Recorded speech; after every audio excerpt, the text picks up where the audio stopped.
What we heard that night wasn't an animal. It was something trying to speak through wood. The recording begins with wind hissing through the microphone, a hollow, ragged sound that feels too deliberate to be weather.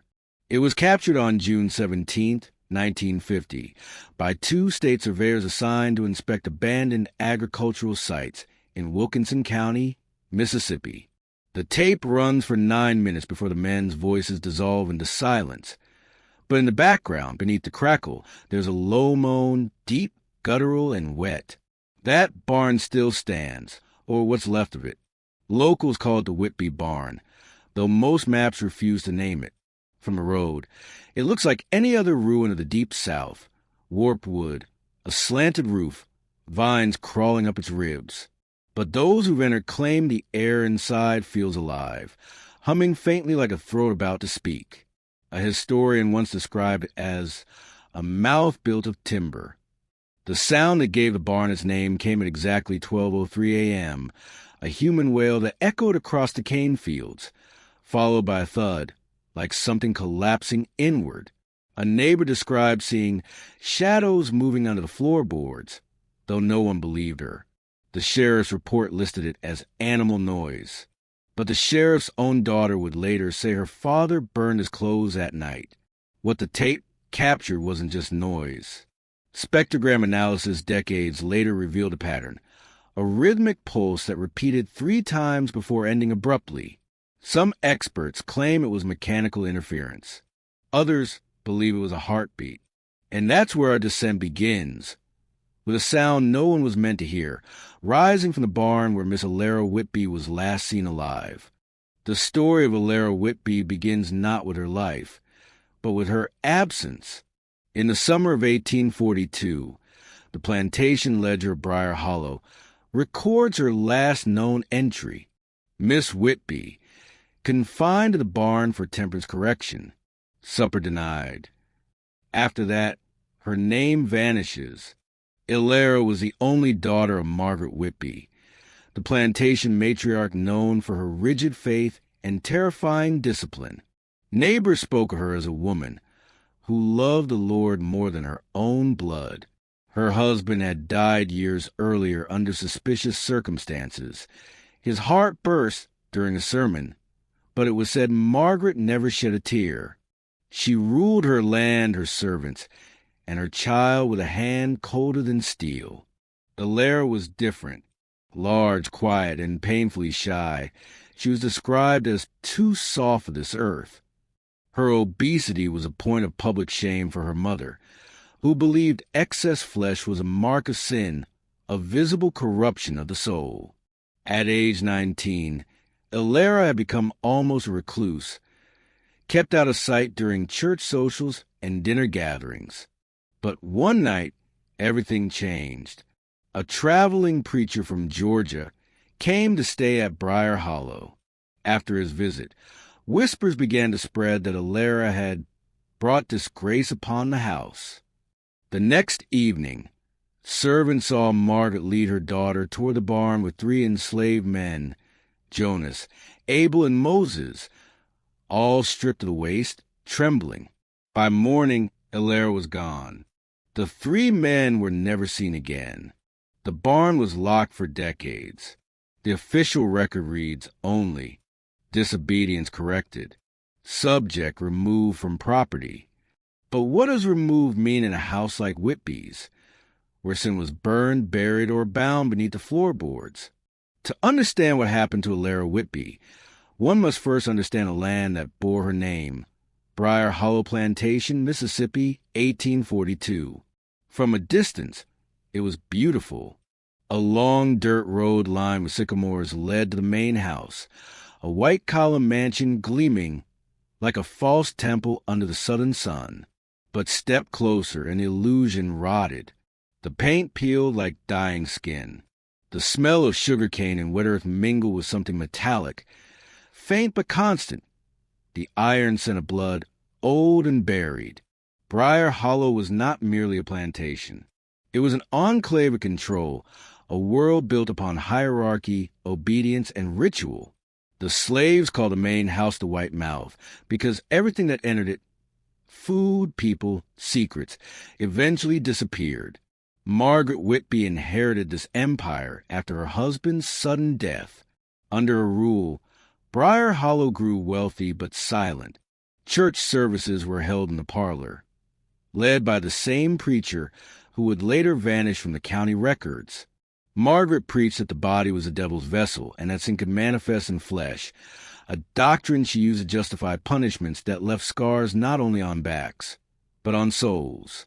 Ilera rarely left her room on the second floor, a windowless space that servants called the attic cell.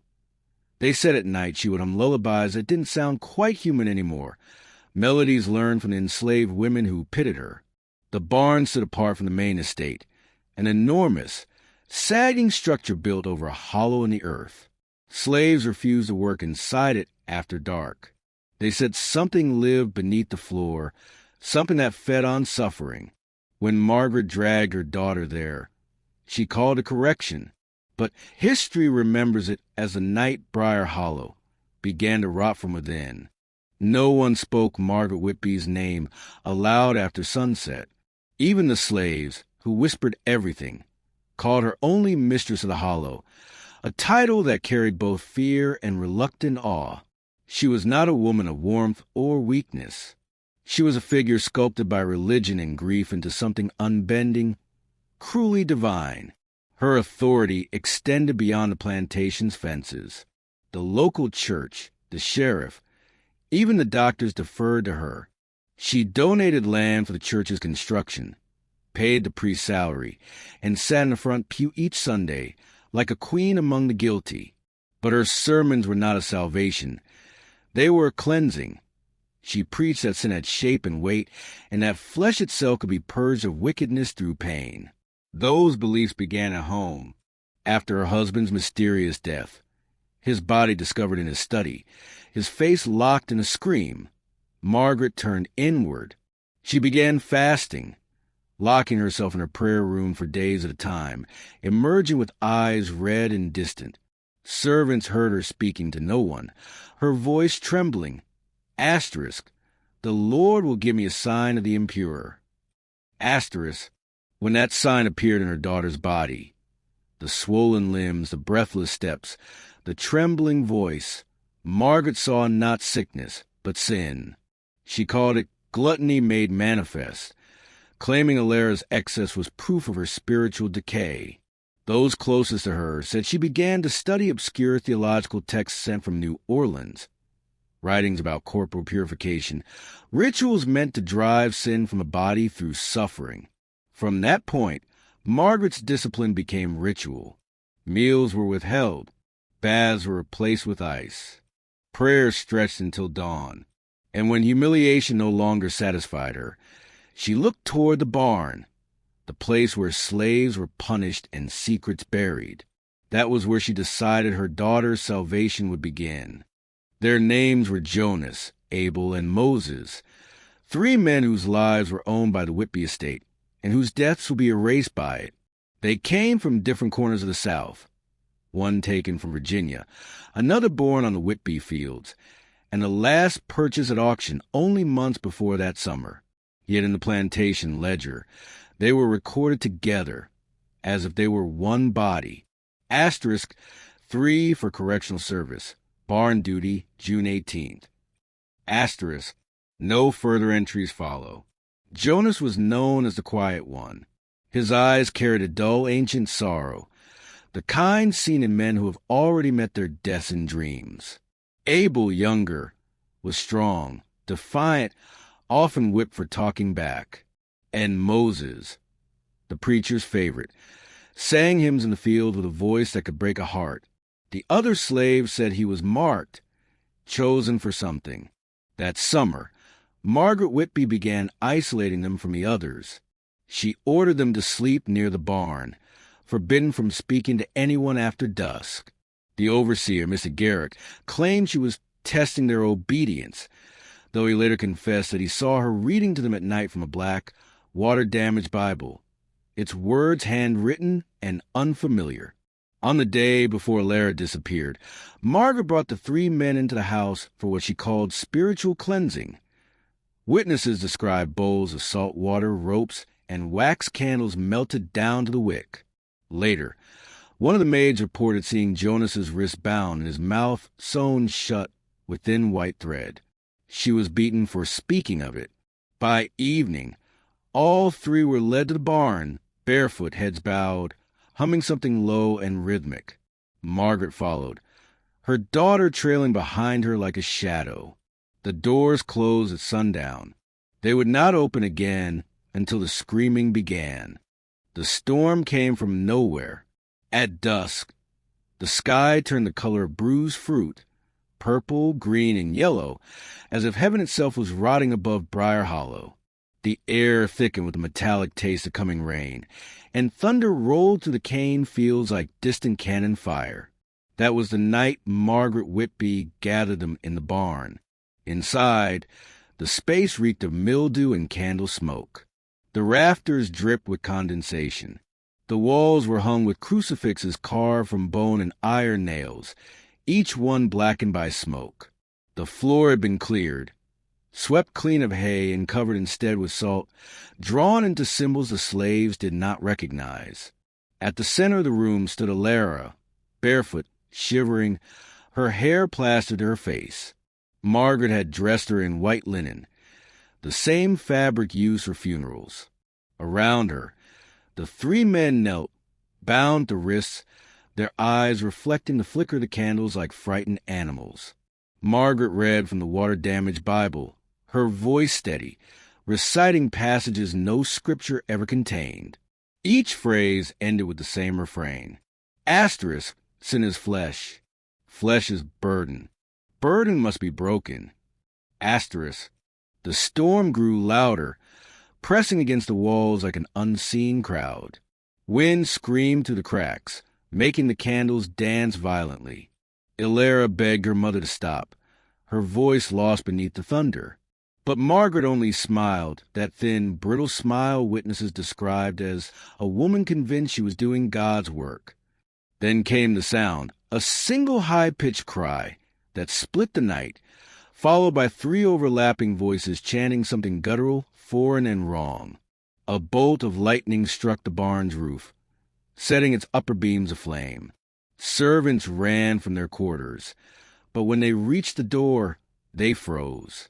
The air was vibrating, not with fire, but with something alive. Inside, the chanting stopped, and in the silence that followed, a single voice whispered, "She's free." By morning, only smoke rose from Briar Hollow's barn. They say the cry could be heard 5 miles away. It came just after midnight, one long, breaking sound that split the storm in half. Farmers along the river swore it made their horses rear up and bolt into the dark. Dogs hid under porches and howled at nothing. The sheriff's wife later said it sounded like someone was being born and buried at the same time. The barn burned in silence. No one dared to enter. The rain fell hard and fast, extinguishing the flames before they could consume the structure completely. But something about that fire refused to die. When dawn came, the building still smoked from within, as if the walls themselves were breathing. The overseer, Garrick, was the first to step inside. What he saw made him drop his lantern and run until he collapsed by the tree line. He refused to describe what he found, saying only that the air was thick like meat. The following day, he packed his belongings and left Briar Hollow without collecting his pay. Margaret Whitby told the sheriff that lightning had struck the barn and killed 3 slaves who were sheltering from the storm. When he asked about her daughter, she simply said, "Alara has been delivered." There was no funeral, no grave. The plantation chapel bell rang once, and then fell silent for the rest of the year. That night, one of the house servants claimed she saw Alara standing in the rain by the barn door, her dress soaked, her head tilted downward. When the servant called out, the figure looked up, and the eyes that met hers weren't human. The next morning, the servant was gone. Her bed was still warm.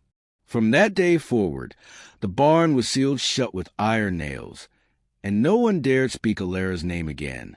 But the fields never grew right after that night. The cane came up black at the root, as if something beneath the soil had drunk too deeply of blood. The weeks that followed the barn fire were soaked in silence, a kind that seemed to hang over Briar Hollow like a shroud. No laughter, no singing from the fields. Even the cicadas, normally deafening in the Mississippi heat, went still near the plantation's edge. Margaret Whitby moved through her house like a ghost. She ordered all mirrors covered with white cloth and demanded that the servants speak only in whispers. The church bell remained silent, and on Sundays, instead of gathering the slaves for prayer, she prayed alone behind the locked doors of her parlor, a single candle burning for hours until it melted into the carpet. Rumors spread quickly through the county. Some said Alara had been sent north for treatment at a sanatorium. Others swore they'd seen her wander in the field at night, her body swollen and pale, her mouth moving as if reciting verses no one could hear. The plantation workers refused to approach the barn. At dusk, they claimed to hear scraping sounds coming from beneath the floorboards. Not rats, not with settling, but something heavier, dragging slowly in circles. Sometimes, in the middle of the night, a low humming would rise from the fields, a woman's voice, joined by 3 deeper tones in perfect rhythm. By July, sickness had spread through Briar Hollow. The livestock were the first to die, their bellies bloated, their eyes clouded white. Then came the people. One by one, the field hands fell ill with fevers that no doctor could explain. Their skin broke into strange black welts that bled salt water instead of blood. Margaret called it divine punishment, a test of faith. She forbade burial, ordering the bodies stacked and burned near the barn. But the fires never lasted. Each time, the ashes would scatter and reform into small, perfect mounds, as if the earth itself was refusing to consume what had been offered. And at the center of it all, the barn stood quiet, waiting, listening, breathing. The first written record of what truly happened in the Whitby barn surfaced nearly 90 years later, in a weather-rotted trunk discovered beneath the ruins of the plantation's carriage house. Inside were church invoices, a rusted rosary, and a leather-bound journal wrapped in oilcloth. The cover bore the name Dr. Silas Greer, dated June 1842. Greer was a local physician, a quiet man educated in New Orleans, known for his morbid curiosity about anomalies of the flesh. He was summoned to Briar Hollow 3 days after the storm. The journal opens with neat handwriting that quickly unravels into a tremor. Asterisk, called upon by Mistress Whitby to examine remains of 3 Negro men struck by lightning. Found the bodies unburned, yet the bones inside them had turned to powder. Skin intact, tissue preserved, but the marrow gone. Impossible. Asterisk, the next entry is worse. Asterisk, at her insistence, examine the daughter. Not dead, not living. Flesh cold but pliable. No pulse. No decay. I heard movement within her chest, not breath, but shifting. Asterisk, he describes being led to the barn cellar, where a wooden trapdoor opened onto black water. The air was so dense with rot that his lantern flame struggled to stay lit. Beneath the surface he saw forms, limbs moving lazily, as though underwater. He wrote of a sound like whispering bubbles, and a smell that made him retch. Asterisk, she asked me if salvation can ferment. I said no such thing exists. She smiled. Asterisk, the final entry is barely legible. Asterisk, it touched me. It knows my name. Asterisk, after that line, the ink trails downward, smeared as though written by a trembling hand. There are no more pages. Historical records show Dr. Greer left Mississippi that autumn and was committed to the St. Agnes Sanatorium in Georgia. His diagnosis, religious mania induced by exposure. But the nurse's log contains one strange note beside his name. Asterisk, patient insists something still breathes beneath the barn. Asterisk. By the winter of 1842, whispers about what happened at Briar Hollow had spread far beyond Wilkinson County. Yet not a single sermon, newspaper, or court record ever mentioned Margaret Whitby again. What followed was not silence by accident. It was silence by design. The cover-up began within the church.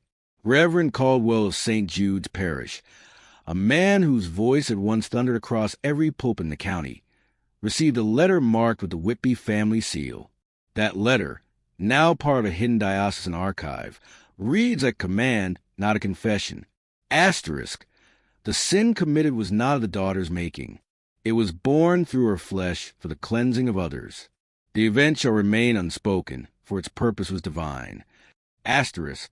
Within a week, the Reverend withdrew his planned sermon about judgment.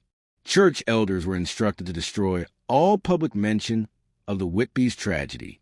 Witnesses were quietly reassigned to parishes farther north, and plantation workers who dared speak were either sold or disappeared. The official diocesan record lists a generous donation from Margaret Whitby that same month, enough money to rebuild the church roof, expand the cemetery, and construct a new baptismal chamber beneath the altar. That chamber still exists today, though sealed behind iron bars. Its original purpose remains undocumented. Private correspondence from one deacon, preserved by his descendants, hints at a deeper conspiracy. Asterisk. She brought them the girl's hair, still wet, and something in a jar that pulsed like a heart. The priest blessed it. He said it was proof that God answers in forms we do not yet understand. Asterisk. After that winter, Reverend Caldwell's sermons changed. Parishioners recalled that he no longer preached of sin or forgiveness, but containment, the idea that certain evils must not be cleansed, only confined. By spring, a fence was built around the barn. The church paid for it, not the plantation. No one was allowed inside, not even Margaret. But those who passed at night said they still heard her praying outside the fence, whispering to something that answered back. By 1843, the barn had begun to change. Not in appearance at first. Its roof still sagged, its door still hung crooked, but in texture, in presence. Locals said the air around it grew thick, like breathing through oil.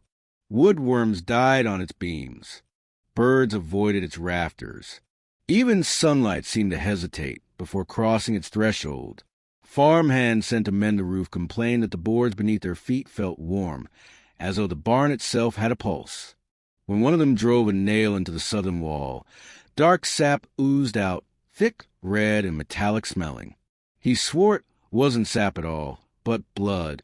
At night, faint light leaked through cracks in the wood, a dull, amber glow that throbbed faintly in rhythm, like something alive beneath the floorboards.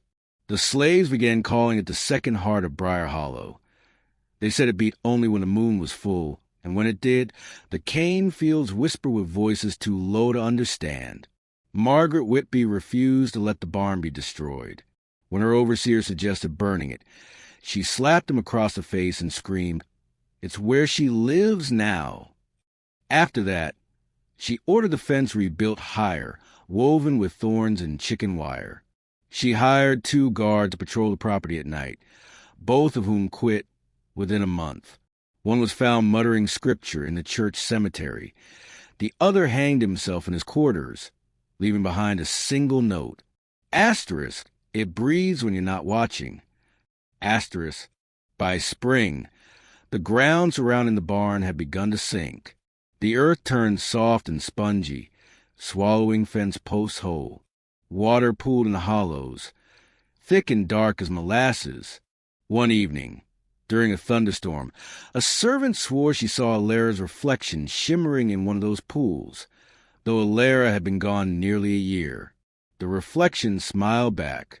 When lightning flashed, it wasn't there anymore, but the barn's doors had opened by themselves, swinging wide against the wind. And from inside came a low, wet hum. 3 notes, perfectly in tune. 2 decades later, the Civil War had come and gone. Briar Hollow lay abandoned, its fields overgrown, its house collapsing inward like a rib cage left in the sun. The Whitby name had vanished from local records, and what little remained of the family's wealth was swallowed by the reconstruction. Yet the barn still stood, untouched, unclaimed, and avoided. That was when Thomas Green, a freedman and former slave of the Whitby estate, returned.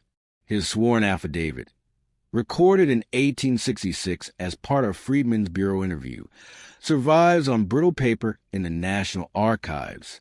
His handwriting trembles across the page, each line worse than the last. Asterisk, I went back for my brother's bones. He was one of the three.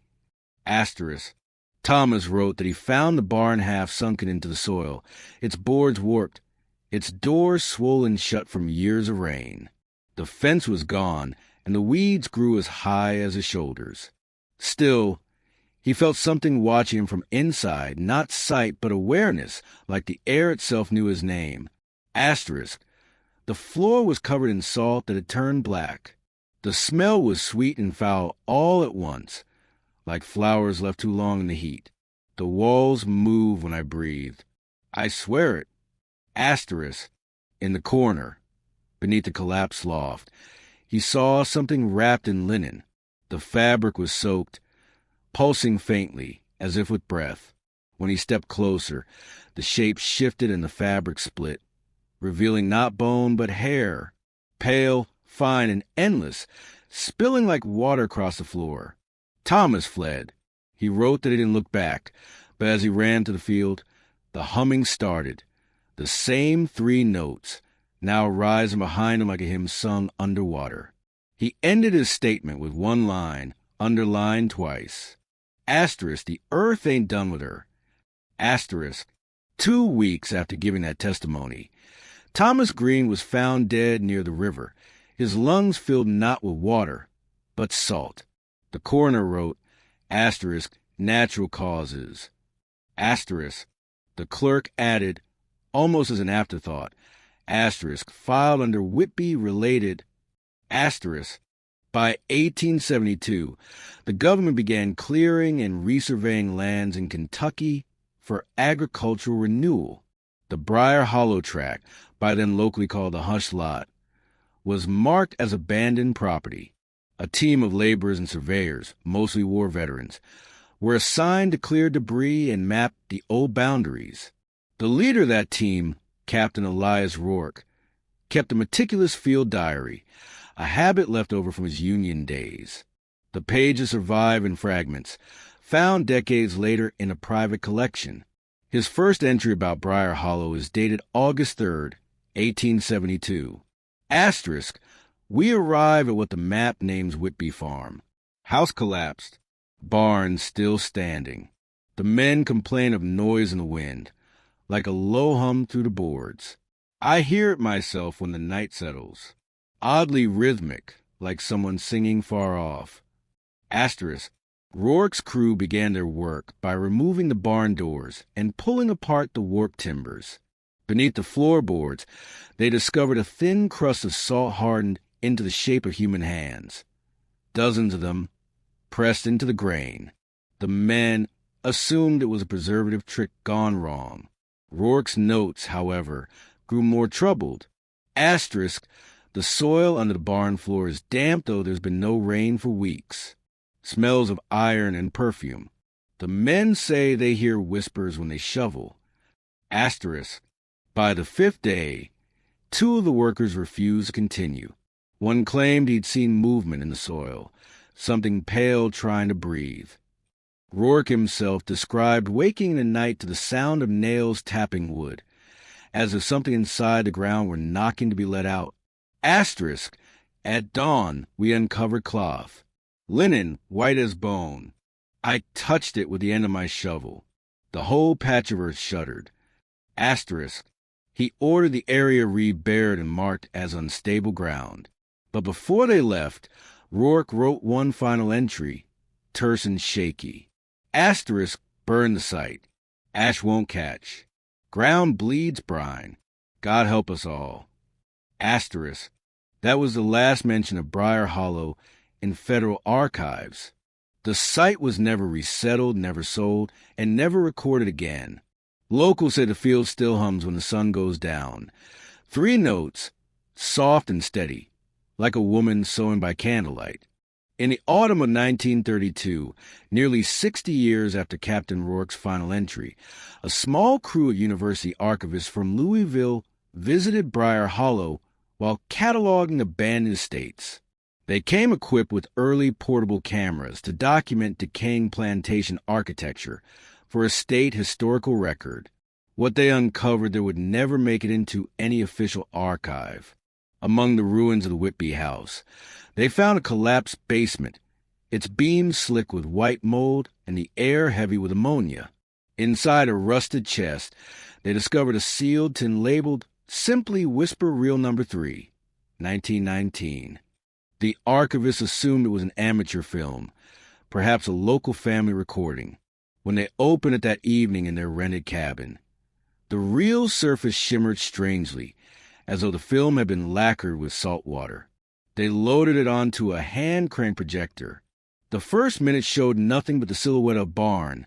Not the house, not the fields, just the barn, with its boards breathing in the wind like lungs. The frame then shifted abruptly to a series of faces. 3 blurred figures kneeling, their skin glistening as if wet, their mouths open and closed in perfect unison, but there was no sound.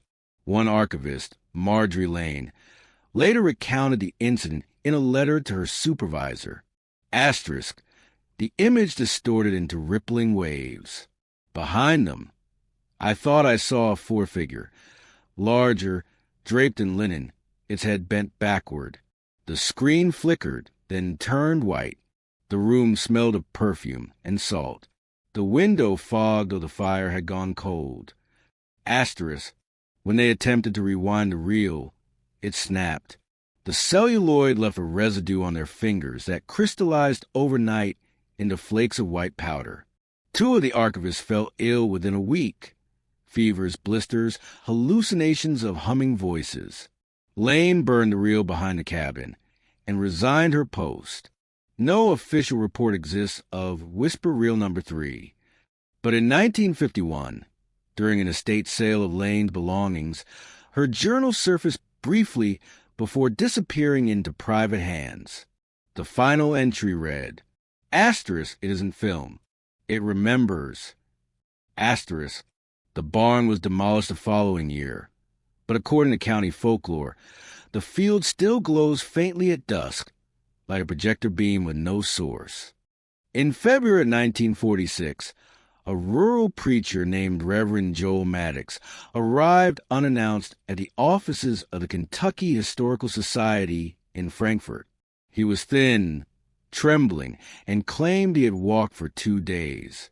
The staff assumed he was another itinerant revivalist until he handed over a weathered bundle wrapped in oilcloth, a Bible, its pages warped and blackened, and a letter marked, asterisk, to be opened only if the humming starts again. Asterisk. Inside the letter was a written confession spanning 18 pages. It began with the line, asterisk, I have baptized ghosts. Asterisk. Maddox claimed to have served a small congregation outside Briar Hollow from 1928 to 1942 in a church built from reclaimed timber salvaged from the old Whitby barn. According to his writing, the wood itself sang when struck by hammers, as though retaining the memory of the blows that once shaped it. During services, the choir would fall silent mid-hymn, their voices absorbed by the air, replaced by a low harmonic drone no instrument could reproduce. He described baptisms where the water turned cloudy mid-rite, the surface trembling like something alive beneath it. Infants, he wrote, sometimes laughed uncontrollably as they were immersed, a sound both innocent and unbearable. Asterisk. I saw the shadow of a woman standing behind every child's reflection in that water. Her hands rested on their shoulders, guiding them down. Asterisk. By the late 1930s, the congregation had begun to vanish. Families moved, some died, Others refused to speak of the church again. Maddox claimed he stayed because he was bound to him, hearing it each night as he tried to sleep. 3 notes, the same pattern described by Rourke's men decades earlier. The confession concluded with a final paragraph scrawled in ink, so thick it bled through the paper. Asterisk, I buried the altar. It would not stay buried. When the ground shakes like breathing, I hear her name again, mercy, not the Lord's kind. Asterisk, Reverend Maddox disappeared before dawn. His clothes were later found folded by the Kentucky River, but his boots stood upright in the mud, empty. The Historical Society sealed his documents and stored them in an unmarked file. That file was never cataloged.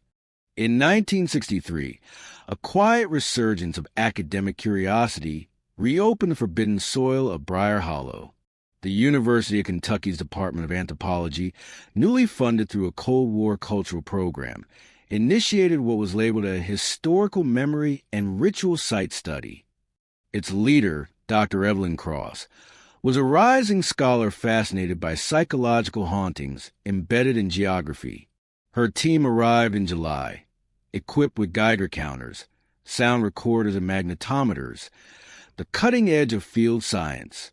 The goal was to document environmental anomalies and residual frequencies from long-abandoned plantations rumored to exhibit persistent acoustic phenomena. Briar Hollow was the first site on the list. The first 2 days were uneventful. They recorded mild magnetic disturbances and unusually high sodium levels in the soil.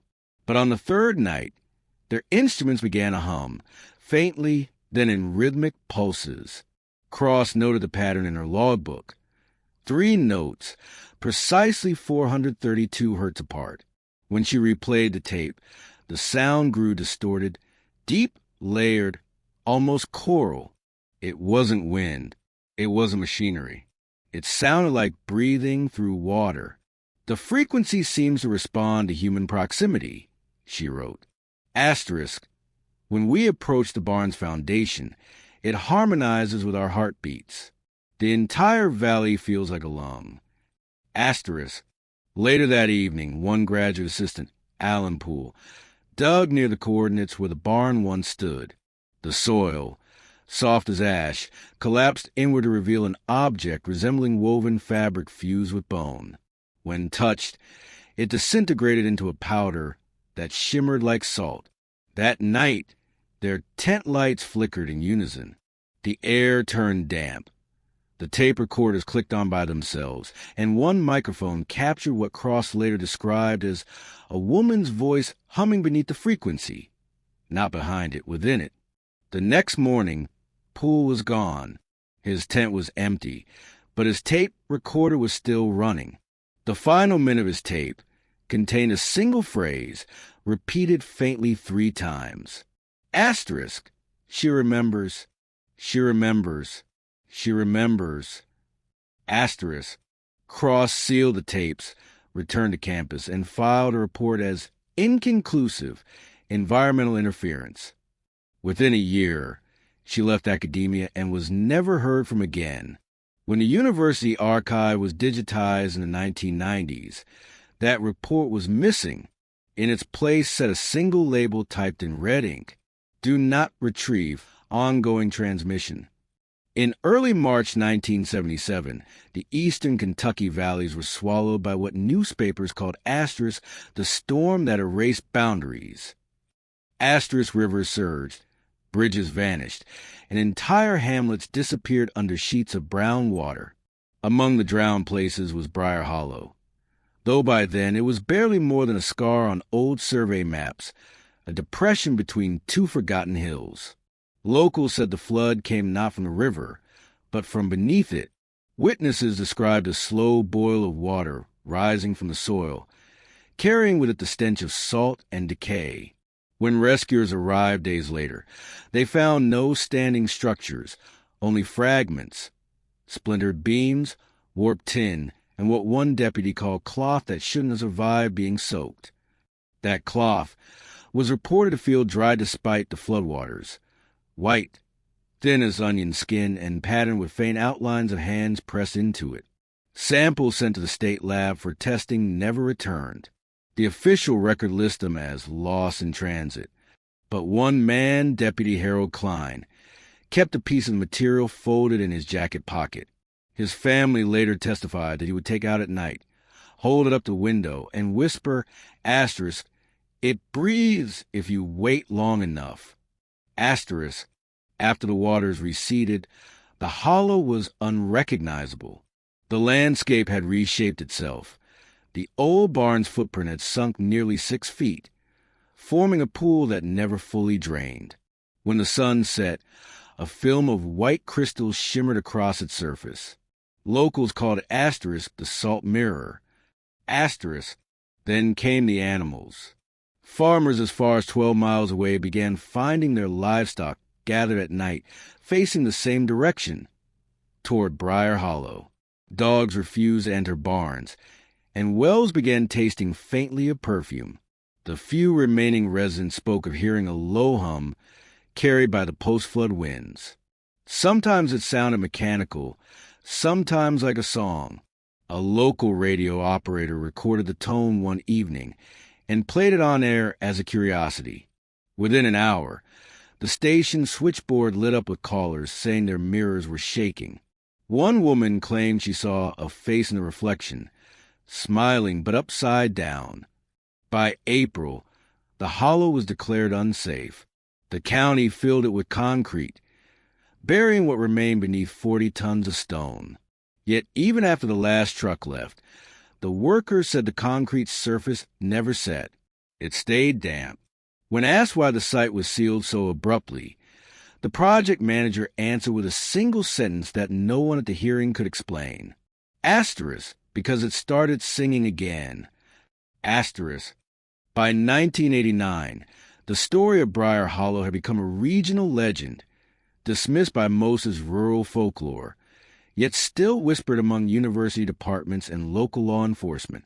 That year, a small group of parapsychology researchers from Vanderbilt University decided to investigate the so-called asterisk salt mirror.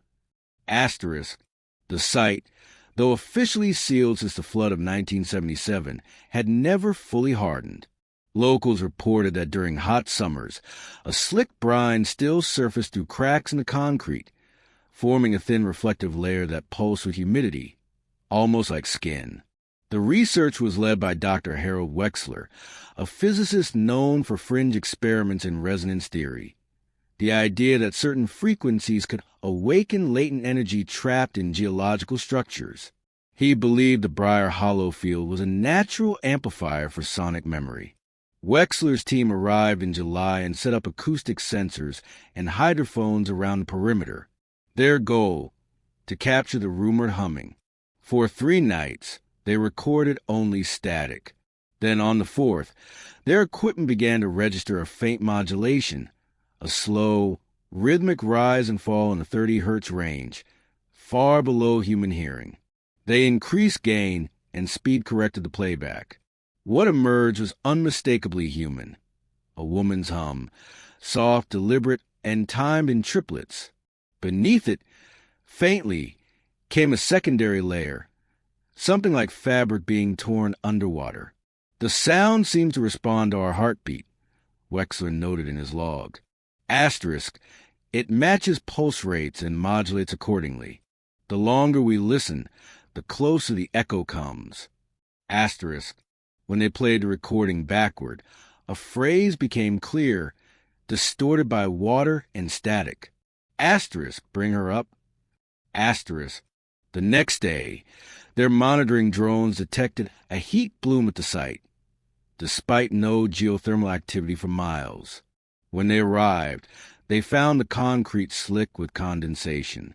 In its center, a pool had formed, perfectly circular, 2 feet deep. At its bottom shimmered the same white fabric described in earlier records. They extracted a sample and sealed it in a vacuum jar. Within hours, it expanded, pressing against the glass until it cracked. The jar emitted a scent described by one assistant as sweet rot, like flowers left too long in a grave. The experiment was terminated the following morning. Funding was pulled, the team disbanded, and all tapes were ordered destroyed. But one intern, Rachel Hines, later admitted to keeping a duplicate. In a 1997 interview, she said she still heard the humming through her walls whenever she tried to sleep, always in threes. "It isn't coming from the tape anymore," she said. Asterisk, it's coming from underneath. Asterisk. In the spring of 2003, a late-night AM radio host from Lexington named Thomas "Tommy" Vail revived an old regional program called A Midnight Circuit, a show dedicated to unsolved rural mysteries and forgotten American hauntings. One evening, as the storm rolled through the hills, he aired a story that would become his final broadcast. Vail began by reading from a listener's letter that mentioned Briar Hollow and Asterisk, the woman in the salt. Asterisk, the writer, identified herself only as R.H., claimed to be the daughter of a deceased university researcher. The letter was short, typewritten, and smeared with something that looked like salt residue. It ended with one line. Asterisk, they poured concrete to keep her quiet, but the song is leaking again. Asterisk, at exactly 12:19 a.m., Vail played what he said was a field recording sent anonymously with the letter. The sound began as low static, then rose into a pulse. Slow, rhythmic, deliberate. Listeners later described it as a hum that seemed to vibrate in their ribs rather than their ears. After 20 seconds, the station's recording equipment began to fail. The hum deepened, split, and then a woman's voice surfaced, faint, melodic, carrying 3 words. Asterisk, bring her home. Asterisk. The transmission lasted only 2 minutes before the feed went dead. Power at the station flickered out across multiple blocks of downtown Lexington. When technicians arrived the next morning, they found the control room lights still on, the recording deck running, but Vail was gone. Only the microphone remained, damp with condensation. The last log in his station journal read, Asterisk, it's not a song. It's remembering itself. Asterisk, listeners flooded emergency lines at night, reporting strange phenomena. Mirrors clouding, radios turning on by themselves, and in one chilling case, a man who claimed to hear humming coming from under his bathtub. The FCC conducted an investigation, but found no technical anomaly that could explain the transmission. The recording was supposedly erased from public archives, yet digital fragments surfaced on fringe websites years later. Distorted clips titled Asterisk, Briar Hollow Frequency. Asterisk, spectral analysis of one surviving file revealed a sound pattern nearly identical to the 1963 and 1989 recordings. The same triplet structure, the same intervals, the same unnatural precision. At 19.32 seconds in, just before the static swells, a whisper can be heard layered beneath the hum, barely audible but clear when isolated. Asterisk, Mercy Whitby. Asterisk, the world had long forgotten Briar Hollow by the time the summer of 2021 arrived. The coordinates no longer appeared on most maps, replaced by a state highway and the runoff basin of an industrial salt plant. But satellite images released that June revealed something inexplicable, a faint, circular distortion in the terrain, 30 meters wide, exactly where the old barn once stood. The anomaly wasn't visible in person. To the naked eye, it was just gravel and grass. But under infrared light, the shape shimmered faintly, a perfect white ring pulsing every few seconds, as if breathing. That same month, residents of nearby Claiborne County began reporting power fluctuations and a low, oceanic sound traveling through the ground. Local news dismissed it as underground construction. Yet, late-night surveillance footage from the salt facility captured something else. Shallow waves forming on the concrete surface during still air, glimmering with crystalline residue. The security cameras failed at 3:33 a.m. When workers returned the next morning, the site appeared untouched, except for one thing. In the center of the ring lay a single white object, folded neatly, like fabric. It was dry despite the morning dew, and etched into it were dozens of overlapping handprints. Small, delicate, pressed from underneath. The state sealed the footage and declared the site off-limits for geochemical containment.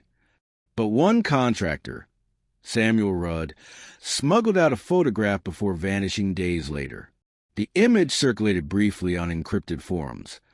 A pale cloth against concrete, with 3 dark stains that formed a shape like a face seen through water. Soon after, reports emerged from households across Kentucky, humming in the plumbing, salt blooming on walls, mirrors fogging from within. Scientists dismissed it as psychological contagion. But then, recordings began surfacing from across the country, faintly at first, then spreading, identical in pattern, 3 tones, for seconds apart, always the same. Audio engineers mapped the waveforms and found something no one could explain. The frequency carried a shadow image, a spectrogram outline of a woman head bowed, mouth open in mid-song. When inverted, the image revealed words forming across her chest, faint but legible. Asterisk, she is awake. Asterisk, that night, the Briar Hollow field glowed bright enough to be seen from the highway. Drivers who passed it described the light not as illumination, but as reflection, like the world itself was being mirrored, turned inside out. No one who entered the restricted zone after that night has been accounted for. Today, the coordinates are redacted from every digital map. The satellite images have been replaced by blank gray squares. Yet on certain nights, when the air hangs heavy and the soil smells of iron, locals say they still hear it. The slow, steady hum of something ancient remembering itself. 3 notes. Always 3. The song that began beneath the barn. And if you listen closely enough, you might hear it now,